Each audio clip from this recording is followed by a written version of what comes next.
नमस्कार, अर्चना रेसिपीमध्ये तुमचं स्वागत आहे. आज आपण करणार चीज गार्लिक ब्रेड. ते की झटपट तव्यावरती न आवण वापरता रेसिपीला सुरुवात करू.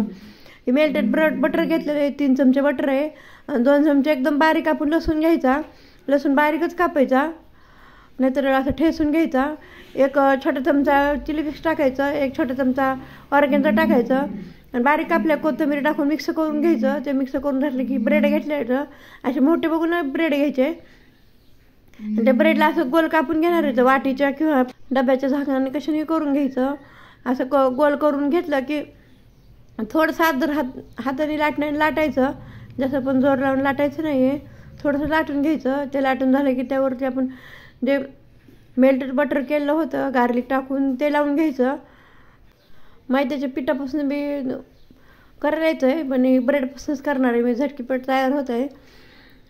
त्यावर चीज टाकून घ्यायचं आणि तुम्हाला आवडत असेल तर मकाचे दाणे पण उकडून घ्यायचे आणि ते टाकायचे, नाहीतर शिमला मिरची एकदम बारीक कापून टाकायची. मी फक्त चीज टाकून करणार आहे. त्यावर थोडीशी चिली फ्लेक्स टाकायची आणि थोडंसं ऑर्गेन्झो टाकायचा आणि पूर्ण असं पॅक करून घ्यायचं. आणि असं दाबून घ्यायचं. नाही दाबलं मग थोडंसं पाणी लावायचं. पाण्याने लगेच चांगलं दाबून जात आहे. थोडं चाकूने असं वरनं रेश पारून घ्यायची. थोडीशीच मारायची, जास्तही मारायचं नाही. असं खूप छान दिसतंय आणि चांगलं पण झालेलं आहे.